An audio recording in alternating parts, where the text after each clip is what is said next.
Hello, everyone, and welcome to Fearlessly Authentic. I'm your host, Jody Harrison Bauer, and I am so excited to have you here with me today.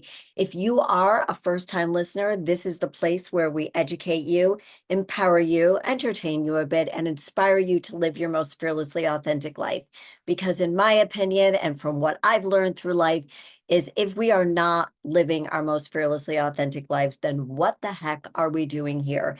And I know that is not always easy to do, but the goal here is to strive to do that as often as possible. And I also want to thank you all for making us a top 5 globally ranked podcast.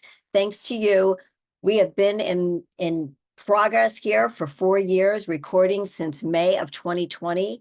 And I am so thrilled that we're able to reach so many of you from all over the world. So thank you. Please remember to rate, review, and subscribe because with your help, we can reach more people. And I am really, really excited to share today's guest with you because she is a very special woman that I met when I was on my retreat. So if you've listened to any of my other episodes, you know that I went on this retreat where we spent 2 days in silence, and I got to know her towards the end. It was 5 days, 2 of the days in silence, and I really got to know her on our way to the airport. But I am, regardless of that, didn't have a lot of time with her, but so blessed and so grateful to meet her and learn about what she does and how she helps people, women, repair their marriages. So a little bit about my guest today, Becky Aste. She is a trauma-informed somatic marriage coach and the host of Your Breakthrough Blueprint, a top 5% globally ranked podcast. She is the CEO and creator of I Do Breakthrough, a company dedicated to equipping highly ambitious wives to repair thriving connection in their marriage by moving trauma out of their body.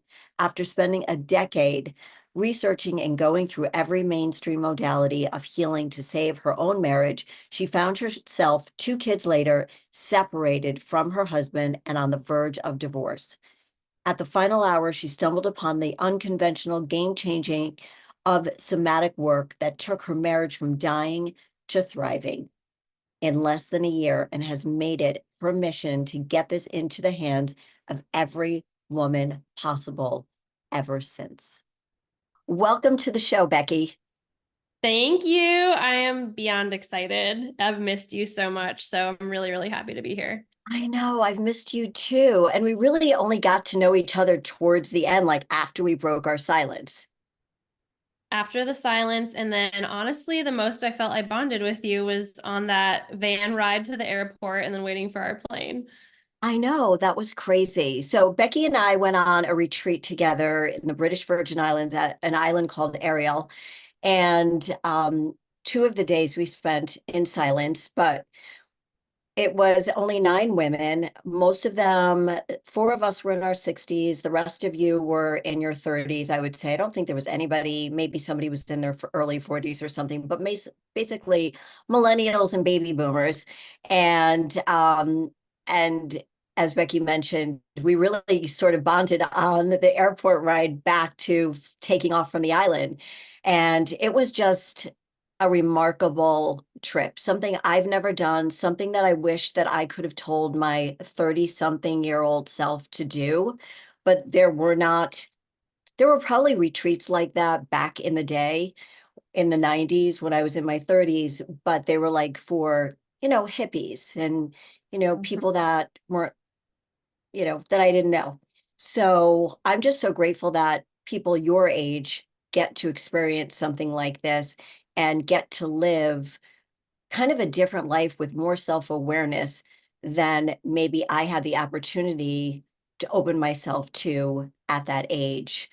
What did you learn, just a little bit, what did you learn about yourself the most? Like maybe the top 2 things that you took away from that? Oh my God. It was what you said. It was remarkable. There was one girl, I think she was 20, right? And all of us were like, oh, if we had had this when we were 20, Right, she, here you are saying, yeah, she was only like 25 or something. So yeah. So honestly, for me, just jumping right into my deepest trauma wounds, like one of yes. the deepest wounds for me is the fear of abandonment. When those who speak attachment theory language, I identify with the anxious attached, the fear of separation. So when we went into silence, I was terrified. I turned in my phone, we turned in all of our devices. I'm like, oh my God, this is my worst fear. I'm like cut off from being able to reach my husband back home, my mom who's on hospice. Like, this is my worst nightmare. And I remember walking silent to my room that night by myself, and I just broke into tears. And that was what ended up being the most profound part, because in that silence, it did reach a tipping point where it felt safe. And then, not only safe, I was like, I love this. I don't want to get my phone back. This is amazing. Like, oh, we have dinner. I don't want to see anybody. Like, I'm thriving. I didn't know this could be so good and healing. So that was probably number one. And then number two, honestly, it was just in the silence. The encouragement was to listen to our own intuition or God, higher power. And the amount of things that came through to me were just wild. I feel like it made me believe on a deeper level, why I need to do this more. So I'm actually doing a silent retreat next week. I didn't tell you that, Jody, but Oh, where? me and Aaron got a cabin in the woods, and we're gonna be silent for a week together. We'll let you know how it goes, because we were one of the ones that cheated during the silence. We said like a couple of sentences to each other when we weren't supposed to, but the intention is to be silent for a whole week Wait, together. are you two just doing this together, like, or are you being led by somebody? Just us together. You Yeah, have to tell me about it. I will. I can't wait. Oh, so many good things are going to come from it. Um, I was excited about being in silence. My daughters are in their 30s. They've been out of the house forever. I'm just here with my husband and my dog, and he's always working, and he looks through a microscope all day, so it's pretty quiet. And I'm usually on social media or I'm in my own space. So I figured, you know what? I'm in silence a lot. And I heard this from a lot of the other women.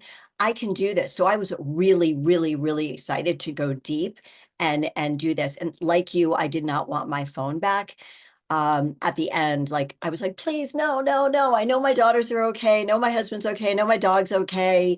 I'm good. I'm good. As long as those people are okay, I'm all right. So I urge everybody who's listening right now that if you have the opportunity to go to some type of retreat, we went to the one in the British Virgin Islands called Ariel, and do it, because you will learn so much about yourself. And I learned so much about myself. And it wasn't until after we broke the silence that when we came back and we were all at the pool that I realized that I've been kind of quiet the whole time, which is rare for me.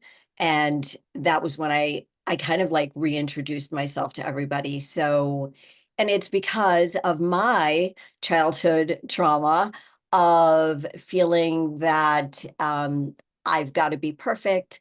I've got to be quiet when I need to be quiet, and I need to be there to please other people. Yeah. And sometimes, even though I'm over it, when I'm in a new environment with people I don't know, I see myself retreating to that space of just be quiet, let everybody else speak, Jody, because you don't have anything intelligent or insightful to offer. Whereas we were hanging on your every word, and you would be like, sorry if I, shared too much. We're like, what? Can you keep going? Like, Right, we're right, also, exactly. Exactly. So let's talk about your journey. You are still married, and but there was a point in your marriage that you felt you were on the verge of divorce, and you tried everything. What can you take us through that journey? How many years you were married? What you did? What did you do that was quote unquote wrong? And what are you doing that's more right now? And then we'll get into yeah. some other things. Yeah. So we got married really young. I was 21, Sebastian was 23. We met in college. And I noticed this toxic kind of dance pretty early on that I didn't really have a name for at the time. I would call it chase and run, where I felt like when we were triggered or stressed, I went into this kind of chasing energy, that anxious attached, more needy, codependent. We have to like squash this, solve this argument now, or I'm not going to be okay type energy. And he was the opposite. He was like, felt smothered by that, would kind of run, escape. And so when we were good, we were good. But when we weren't, I noticed this kind of being our cycle every month. So I thought getting married would solve it, and it didn't. It just kind of it highlighted it maybe in a new way. And fast forward 10 years, this dance that I did a lot of self development and tried so much to figure myself out, figure us out, fix us over those first 10 years. And it just landed us separated and on the verge of divorce. So I Were had a you the lot. only person? Were you the only person trying to make this work at the time? It's funny, if you had asked me at the time, I would have said yes. I felt like I was the only one doing the work. I really couldn't see any of his efforts. I really just had this almost like a horse with blinders, like focus and hypervigilance on his avoidance. And so now in retrospect, I can see where he was doing his best, and the kind of effort he was making looked way different than the kind of effort I was making. And I felt like it was at the time him not trying because he wasn't doing what I was doing and jumping on board with my great plan to save our marriage. So, I I think do a lot of, yeah, go I think a ahead. lot of women feel that way, where they feel that if it's not that their way of trying to make the marriage work, not in an arrogant or an egotistical way, but we as women tend to think that, listen, you've got to get on board with me. And if you don't get on board with me the way we need to get on board, then this isn't going to work. Yeah, that was 100% me. And I was just afraid, like I did lose my dad early. I was 18 years old. He died suddenly of a heart attack. And then that year was the year I met Sebastian. So I definitely operated out of this constant fear of like any conflict or fight was, oh no, this is a sign of him leaving me. I can't lose another important man in my life. And so I learned a lot of language along the way through a decade of therapy and couples counseling and books and podcasts. And I was definitely like any little sliver of a moment that I had. Let's say I had 2 minutes in the car to go pick up my daughter from daycare. I'd be like, I need to put on a podcast about marriage to try to figure out the solution. I felt like I was on this constant hunt. And so when we ended up separating and talking honestly and seriously about divorce with 2 kids in the picture at this time, my world was flipped upside down. My nervous system, if you actually go back to my journals at that time, I have it written like, Dear God, my nervous system is on fire. This is before I even really understood nervous system work. And I just felt like I was losing it. I remember calling my best friend and being like, Courtney, I think this is where people at before they're admitted for psychiatric help. I feel so ungrounded, untethered, like slippery slope. Fear, anxiety was like all I could fear, all I could feel and see.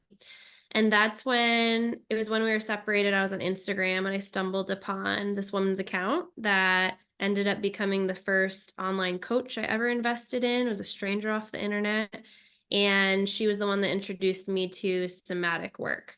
So we can get into that if you want. But that was really the turning point, my last ditch effort. I was like, I've tried everything. At least if this doesn't work, I can say in good conscience before we divorce that I gave it my all. Thank you for sharing that. I can relate to a lot of it, and I think many of the women listening can relate to it at some point. I don't think any relationship is perfect. And it's not that we need to get online and share it with everybody. I didn't have that opportunity, and I'm glad that we didn't have social media back then. Um, but I was married for 17 years, but at the 10-year mark, I got married at 24. At the 10-year mark, I felt like I'm not happy anymore. But then I thought, well, wait a minute. I've got 2 little ones. How can I do this? Maybe I could just suck it up. Nobody in his family is divorced. Nobody in my family is divorced. We don't get divorced. We just don't get divorced. Now, I was smart enough to know that when I looked at my parents, they didn't have a perfect relationship. There was yelling and things like that, but there was also a lot of love. So I would look at it that way, and his parents the same way. So I really struggled for the next 7 years. So at 10 years, I was 34 years old. So I had a 1 year old and a 5 year old. And I thought, I can't get divorced. And I understand what you're talking about, like feeling stressed, feeling like talking to your friends, like not understanding. And all of my friends were like, just suck it up, Jody. Like, look at the life you have. Just suck it up, suck it up, suck it up. And even my mom and dad said the same thing to me. So I thought, okay, well, I guess I better just suck it up and during that time, I was working out a lot. That was my safe place. That was my savior. That's where I did my praying and meditation before people talked about meditation. And it was, we, we didn't as two people who were born in 1960, brought up in very traditional homes, we didn't have the communication skills. And so one of the reasons that I fell in love with you when we met and why I wanted to have you on the show is because I still think, even though I know there are couples your age and older, but I do believe that there are a lot of women in their 60s who are in miserable relationships and don't know how to get out of it because they've been married for 45 years. Their kids are grown and they don't know what to do, but there is help. There is a way to make the relationship work. And you use somatic breathing as the way that you found help in your relationship. I wish I knew that then, of course, but it's so helpful to know now. So no matter where you are in your life and marriage, or even if you're single and getting into a relationship, it's always important to know. I do want to talk about abandonment too, but so can we go back to what was your first step in in feeling better, in taking care of yourself so you can take care of your marriage? Yeah, I love how you phrase that. And before I answer that, I just want to say I relate so much to the friends, just kind of unsolicited advice. But what's really interesting to me is it's kind of opposite advice for me. And I've noticed that be kind of the new shame from your generation to mine. Like the shame before seemed to be divorce. That was the taboo, the Right. scarlet letter, like don't get divorced, suck it up. And now it's like this new shame of if you stay, you're weak. And so I was actually getting more of those messages like, girl, dump his ass. You deserve better, like things like that. And so either way, I found it wildly unhelpful because here I am not knowing how to trust myself. Nobody was teaching me how to listen to my own intuition. And I'm getting all of this advice and like really strong opinions. It's making it feel even crazier in my head. So I just wanted to relate to that, but say how interesting I think it is, like from one generation to the next. And my safe space was work, career, achievement at that time. Like you said, working out. The way that I coped was throwing myself into my job because it really felt like the only area of my life at that time that I was getting affirmation or, pats on the back, like doing something right. It felt like one thing I had control over that was positive, where my parenting felt like it was crumbling, my marriage, my health at the time, my spirituality. So it's just interesting how we cling to whatever does make us feel good. And that's a really wise, natural way to survive. Right. Well, you touched on didn't feel like you were a good parent, like your parenting skills were crumbling. And I've heard you talk about that in other podcast episodes on your podcast.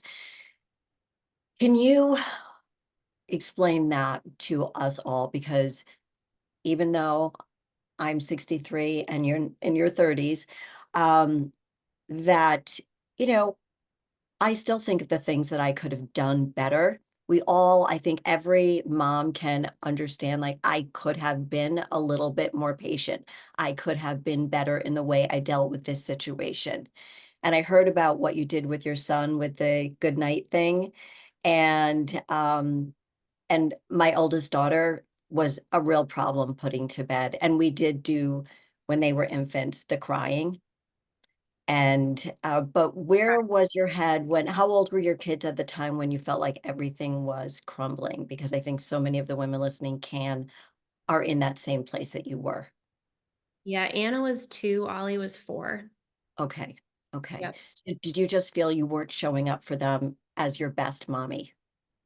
I just felt like I had no access to play or like presence. We went on that retreat called Presence, all about being present in the moment. And I was constantly ruminating in my head and trying to think through how to fix this marriage. And it was like sucking all of my energy. So I would be very quickly irritated, annoyed, even by mama, mama, like that word became a trigger. I'm like, Like, leave why? Why do you need me now?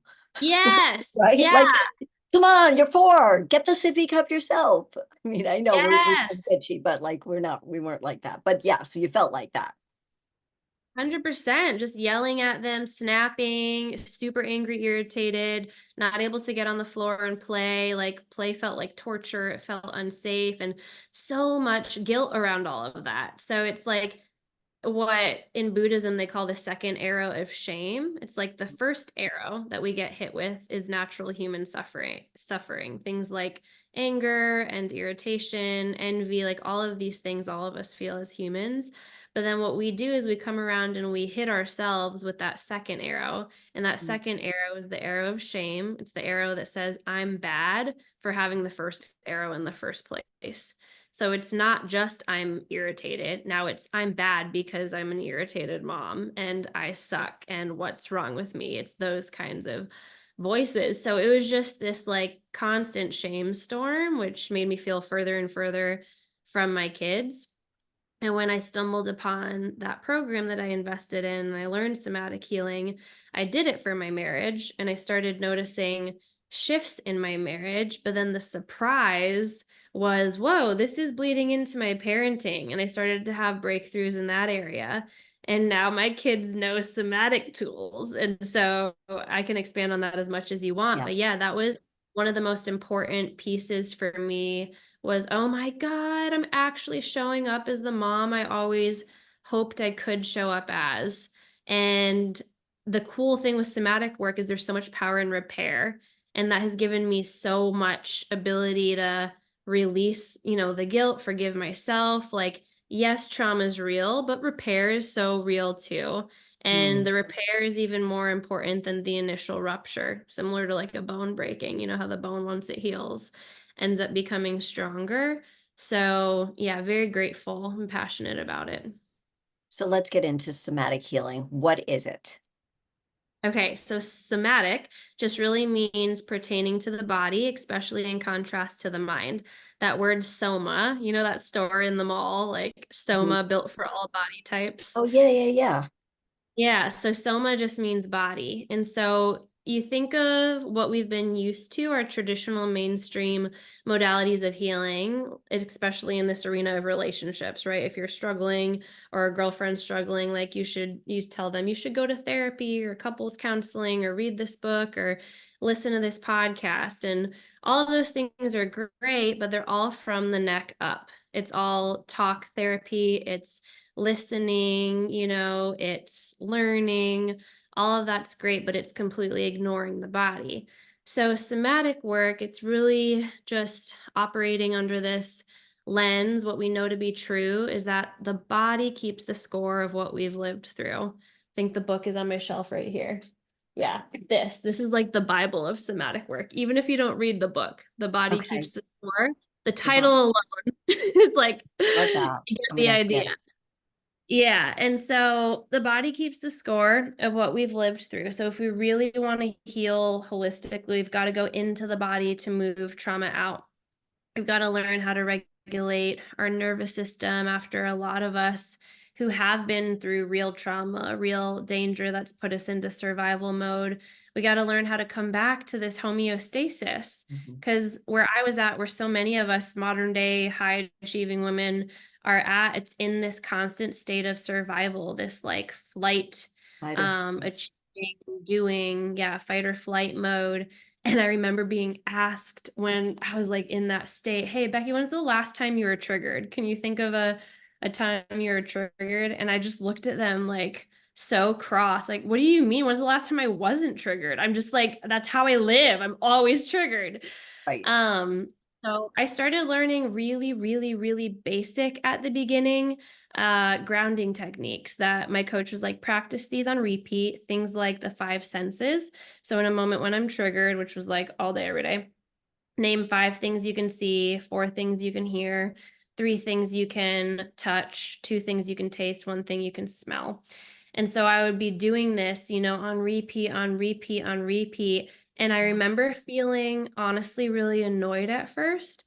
I was like, this feels too basic. Like, is this really going to do anything? Is this going to work? My coach would encourage me. She was like, you have a very loud inner critical voice. Why don't you try putting your hand over your heart and speaking self-compassionately? And I wanted to punch her in the face. I was like, who the fuck has time for that? Like, this feels so kindergarten. Are you serious? I just dropped 5K or whatever it was on Like, your can we course. just get the results? I just want results. I want to feel better. I want to repair my marriage. Boom. Totally where I was at. I was so Right. annoyed. But Right. that ended up being the secret that I needed. I needed to learn how to slow down. I needed to learn how to dissolve the shame storm I was in and really embody radical self-acceptance. So it's what Kelly, who led our retreat, always says, real transformation comes from these tiny, almost imperceivable decisions day after day after day. It's like you with working out. The reason you're so hot, Jody, and your body looks so amazing is because it's these tiny daily workouts that have added up, and decisions with your food, mainly, right? Day after day after day. You didn't see big results from one insane workout or one amazingly healthy day. And so the same thing with somatic work. It's these tiny, sometimes almost imperceivable decisions and practices that add up over time. Tiny deposits that will eventually lead you to be that whole person that you want to be. And what I think it's hard with high achieving women, very goal oriented women, is that what I just said. We want to know, okay, if I do this for 12 weeks, will I feel like this at the end? And nobody knows. And when I think about it, when I have clients come to me, I want to get fit. Okay, well, you're going to have to do the work. Well, this doesn't seem like it's happening yet a month later. Well, it's because we just started. We just started. You have to give it some time. But I promise you that if you listen to everything that I tell you to do, you will see results in 12 weeks and you will feel better. So it's hard to go back to those basics when we are coaches ourselves, knowing that this is what we're telling our clients to do, but sometimes hard for us to do it in other areas of our life. So Yeah. you did have to force yourself to do something that was maybe annoying, uncomfortable, like you thought that where the hell is this ever going to get me? Yep. Until one day you woke up and you're like, you're presenting yourself differently in the world. You're showing up differently for yourself and your life. How did that feel? Yeah, at first it was just like tiny little tastes, exactly what you said. Like, whoa, I just took a deep breath. I don't remember the last time I breathed deeply. Like my breathing for so long felt so constricted, stuck in my chest. And I was like, oh, is that what it feels like for breath to touch my belly, to go down on my belly? Or, in moments that used to trigger the hell out of me. For example, I have a history of betrayal trauma, infidelity. And so if Sebastian's notifications went off, if his text message got an alert, I noticed an immediate rise in my blood pressure, heartbeat, like holding my breath. And that felt like a constant suffocating thing. And so the first time I remember his phone vibrating, and I was like, oh my God, my body is like calm right now. It felt like I was tasting this superpower, or like, this is maybe what women feel like who are free from hypervigilance. So it was just the tiny little taste that gave me enough belief to be like, maybe this is working. Like, let me just keep practicing over and over again.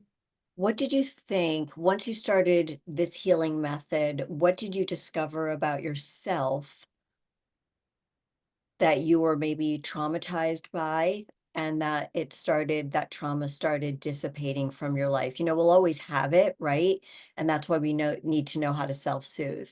So if you can share maybe some of past traumas, if you feel okay doing that, um, because I know I felt so alone when I started discovering what mine were and that I was honest with myself about what they were. And also, to be honest, my mom passed away 2 years ago, and I didn't feel, and she had narcissistic tendencies.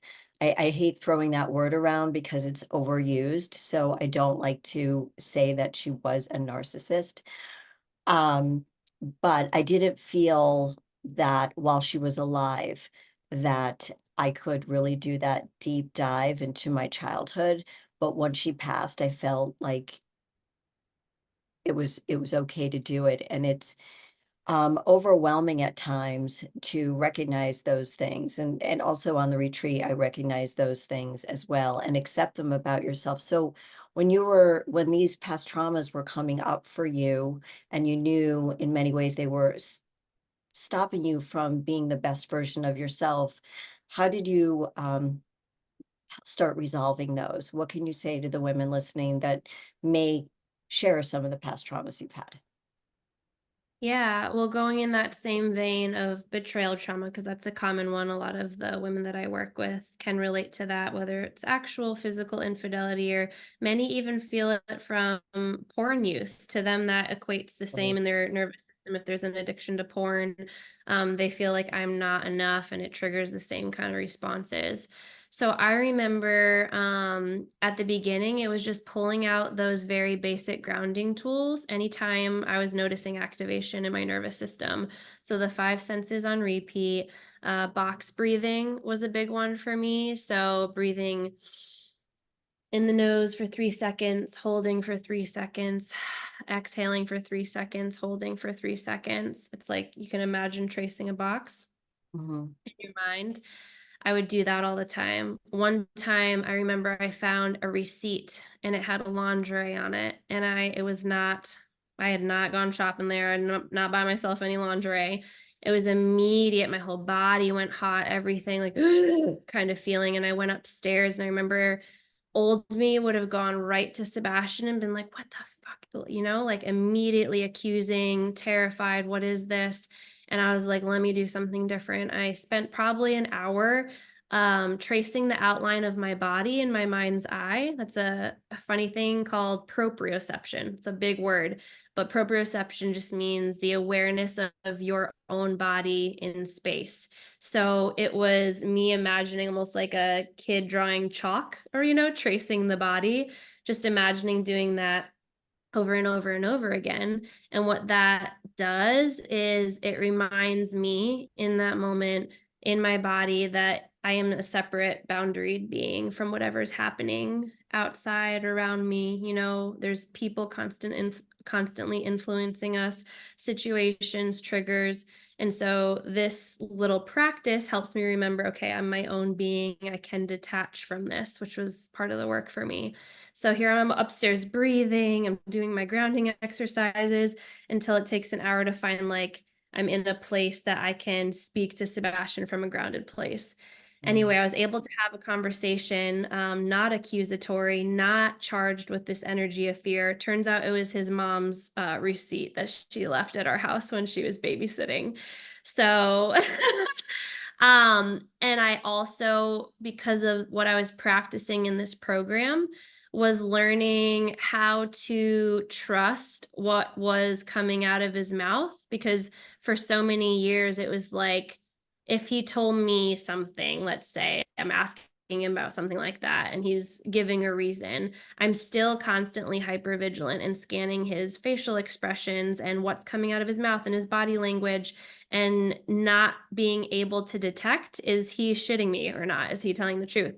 So what my coach was teaching me to tune into more than his words, his body language and all that, it was my body. It was learning that my body doesn't lie. So what if, as I'm listening to whatever reason he's giving me or explanation, What if I also tuned into me and noticed, hey, what's my breath doing right now? And I started to have more and more moments of like, whoa, like my muscles are actually relaxed as he's talking. My heartbeat is like normal rhythm. My breathing feels deep.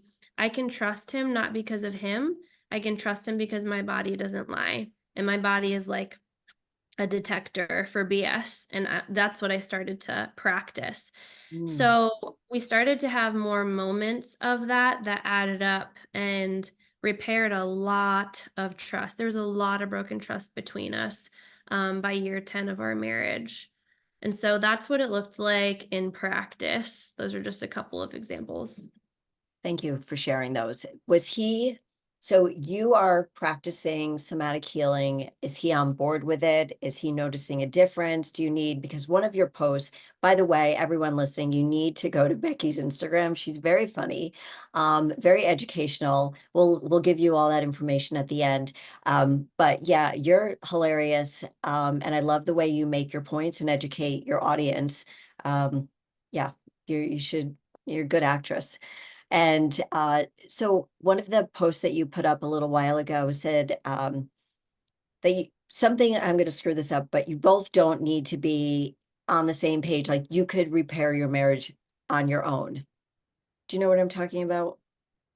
Yeah, like you don't need your husband on I'd really board. love for you to explain that because I know that when I was married, I was doing the work. What I ended up doing because I wasn't getting enough attention from my ex-husband was I didn't drink, I didn't do drugs, I didn't have an affair, I shopped. So then he accused me of being a shopaholic and he made me Mhm. go to therapy for shopaholicism. And I knew that like I wasn't there for that. I ended up going. He never went to therapy, even though I asked him to go to therapy. But so I thought about that when I saw that post. So can you explain how a woman do you work with just women? Okay. I do work primarily with women, yeah. I like that. How a woman can start healing herself or working on her marriage without her husband being on the same page. Yeah, I didn't know it was possible, and that's probably one of the most common questions I get and probably shocking things I say back is you actually can completely change the toxic dance in your marriage. But just by starting with you, especially with somatic work, it opens up the window of possibility and likelihood that your marriage has a shot, especially after you've been through some pretty serious stuff. So the reason why, like when I first started, he was absolutely not on board. I told him how much I dropped on this stranger off the internet, off Instagram. And he was like, well, good luck with that. I hope that's coming out of your account because, like, don't dip into our money for that. Right. That was the vibe I got from him. Yeah, And then I was in this program while we were separated. So we didn't see each other except for dinners because we wanted to keep as much same for the kids as we sure. possibly could before we knew for sure what we were going to do. So he would come over for dinner and I wasn't talking to him. That was kind of part of our boundaries is we're not going to be like talking about us and personal stuff right now. It really is the time to go inward. So I didn't know if he noticed the difference. I knew I was noticing a difference in myself. And but now if you ask him, and people have asked him this a lot, like when did things change for you and Becky? And he'll point back to I noticed a shift, a major shift in her energy. For the first time, I felt like she was actually at peace and actually grounded and actually had herself. She didn't need me to act a certain way. She didn't need me to say certain things. Like she actually felt like she had herself, and he had never felt that from me. And it's interesting, just even to geek out on this for a moment, we've all got when we say, "Ooh, I vibe with that person," that's more than just like cute semantics. We actually have an electromagnetic field that is like us sending out, vibrational frequencies, energy waves. And when we talk about high vibe, states like gratitude and love and joy, those are all high vibrational frequencies. And when we're in that kind of state, that electromagnetic field is 6 feet distance from us, our being. When we're in quote unquote low vibe states, fear, terror, anxiety, our actual electromagnetic field shrinks, it gets smaller. And so the really interesting thing is you're the average of like me and you right now. I'm the average of your electromagnetic field and mine combined. So if you're super high vibe and I'm super low vibe, then we're both going to be kind of in the middle.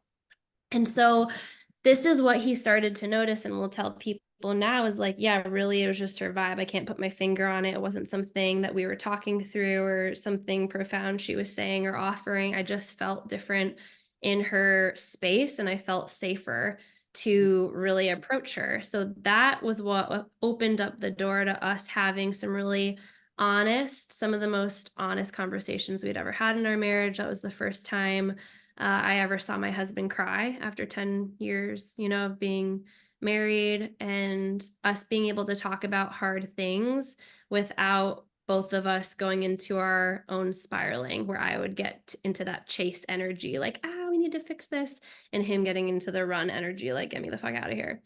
So that was the beginning of it. So he did see the difference and then felt that when he said, okay, let's start working on this, was it him saying, okay, let's do it? Or were you saying, I'm going to make myself better? I don't know if I'm going to stay in this relationship. Was there any point where you said, I'm good, I get myself, I've healed myself, I don't think that this marriage is going to work either way? This was the major turning point. It was for the first time I did get to a point, I forget how many months into the program, where I was like, honestly, sincerely, for the first time in my life, I can say if we don't work out, if we do end up in divorce, which for the record is still not what I want, I know if that happens, I will actually be okay. And I felt it. It wasn't That's so just a important. head knowledge thing, like, okay, trying to convince myself or pep talk myself. It's like, whoa, this has shifted on a cellular level that I know what safety feels like in my body for the first time ever. And I know I'm going to be okay. So, this is what I did communicate to him. I was like, Sebastian, for the record, my hope is still that we can repair things. I know it seems unlikely, but also what I know to be true for me is this. And I told him what I just told you. And that was huge for him. And that was when we started to have just more honest conversations without a purpose of trying to figure out the answer. It wasn't like let's not talk to see if we're meant to be together and not. It's like let's just talk and like practice being really honest and not holding back. And that was what leaded to more and more moments where for me, I was like, I'm feeling safe. I haven't felt safe with you in a long time. I'm feeling trust build. I'm actually wanting to make out with you. I don't remember the last time I felt that. Like starting to Hey, have these add up.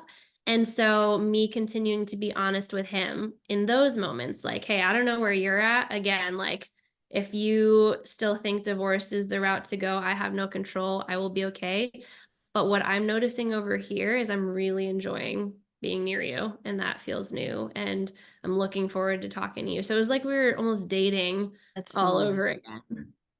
So you mentioned feeling safe, him feeling safe with you. I think for a lot of women, being in the right relationship with the right person, with the right man, is that feeling of safety. And, you know, loving yourself, taking care of yourself needs to come first before you can rely on somebody else to make you feel a certain way, which is a lot of what you were working on. So how do you help women start healing themselves? Do you believe that they need to heal themselves first before they need to heal the relationship? 1000%. And honestly, the women that I work with know that too, at least intellectually. It's just that matter of like, I want to also be able to feel it. Like, I know I need to be okay without a man, right? With or without a man. But Right. it's like, how do we actually feel that safety? So that's where somatic work can be so beautiful because it's learning how to really learn what safety feels like and learn how to, yeah, feel safe in your own body and mind no matter what's happening around you. So when I start to work with a woman, the first thing that we tackle is shame. I notice a lot of women just come in this massive shame storm. And I tell them it doesn't matter how awesome the tools are that I'm about to share with you to follow. If you are in a shame storm, everything's going to go in one ear out the other. So we start with learning to embody radical self acceptance and self compassion. Then we do move to safety as the foundation, how to feel safe in the body. Then we learn how to feel competent and confident navigating triggers. It's not, most of us after trauma are constantly waiting for the next shoe to drop. We're holding our breath, we're bracing. And so Right. it's learning how to breathe in the moment and know when a trigger shows up, I know exactly what to do. Then we move into like ego identity, like how we actually feel about ourselves, how we want others to feel around us, not in a people pleasing way, but more in a legacy way, like when it's all said and done and my life is at its final moment, what are my kids going to say about me? What are my close friends and family going to remember? And designing our life now from that perspective, because that's really the fastest way to shed, a flashlight on what's important to you and how you actually want to live. And so those are some of the really important preliminary steps when someone comes to me. It's learning how to dissolve the shame, safety again in the body, moving through the triggers, and just reclaiming our power. Like a lot of us have gone through things that have left us feeling powerless and have been unfair. And so it's learning how do we step back into power again and live in alignment with who we really want to be, what our core values are. That's a lot. That's that's a lot to unpack and surrender to somebody to help us. It's emotionally exhausting, but if it means that you come out of it a better human being for yourself first and foremost, you've got to do the work. It's like, what we said at the beginning of the show, you've got to do the work. Do you have resistance from many women who just can't get through, sort of like how you were at the beginning, like, this is dumb, this is juvenile, I'm not going to do this, I'm not going to do it. Almost everyone, and I tell them Yes. resistance is a sign that you're on the verge of your breakthrough. Um, our nervous systems don't care about what's good for us or bad for us. They only crave what's familiar. So anytime we're in a situation that's outside of our comfort zone, we're going to revert back to whatever's familiar. So exactly what you said at the beginning of the conversation, like I have learned to use my voice, but when I went to that retreat on that island with all these new people, I noticed myself going back to what's familiar, quieting myself. That's really the wisdom of our nervous system, and its job is only to keep us safe.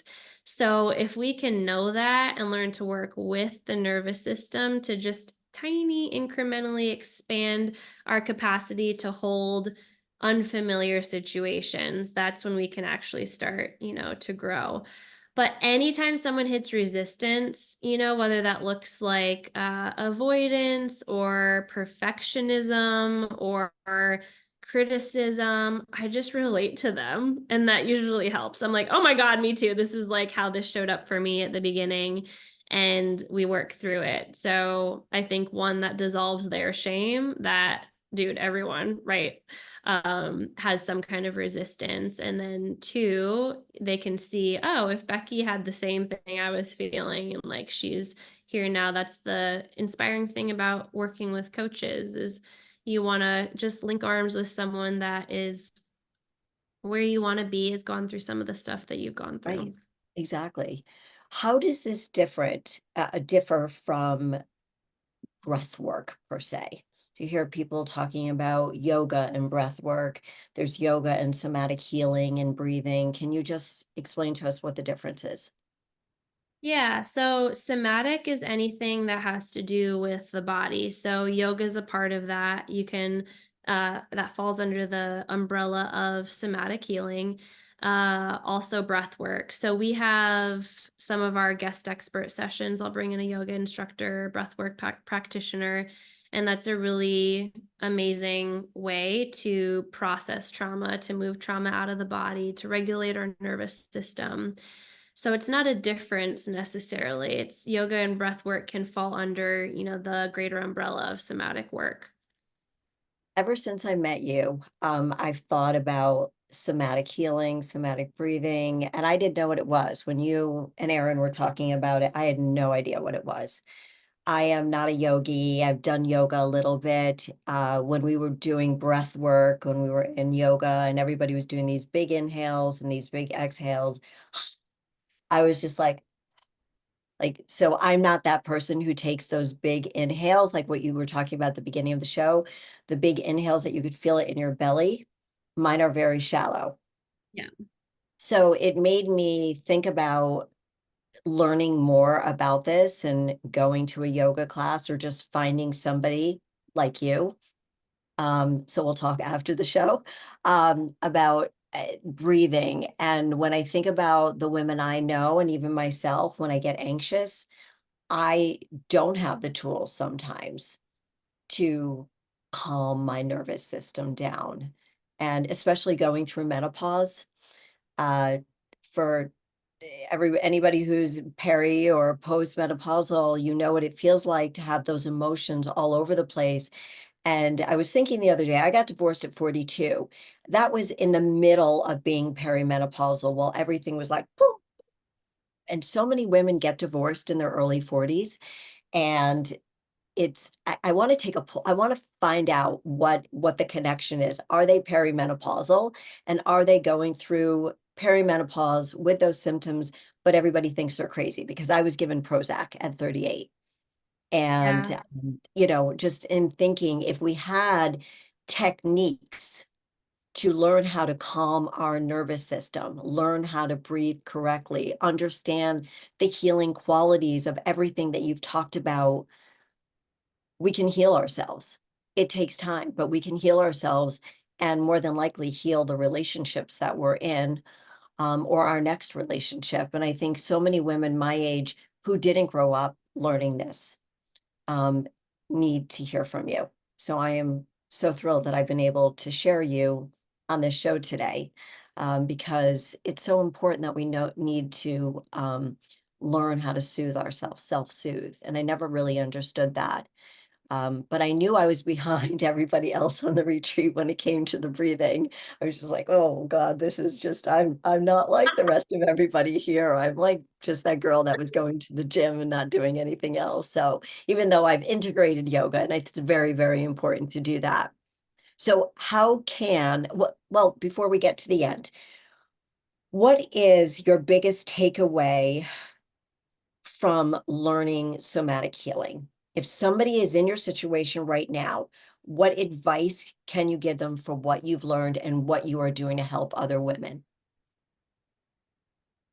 It's just a way to really come back home to you. Like we all pick up different ways of survival and kind of put on these different masks or suits to survive the stuff that we've been handed in life. And so it's just so common. Every woman that I've talked to gets to this point where, yeah, they've been through a lot, whether it's abandonment, abuse, betrayal. But what I find is the deepest wound women are experiencing, at least the ones that I work with, is how they've self-abandoned, how they have betrayed themselves, not honored their own boundaries, not spoken their truth. Like that's actually what's underneath. Goosebumps. Yeah, for sure, Becky.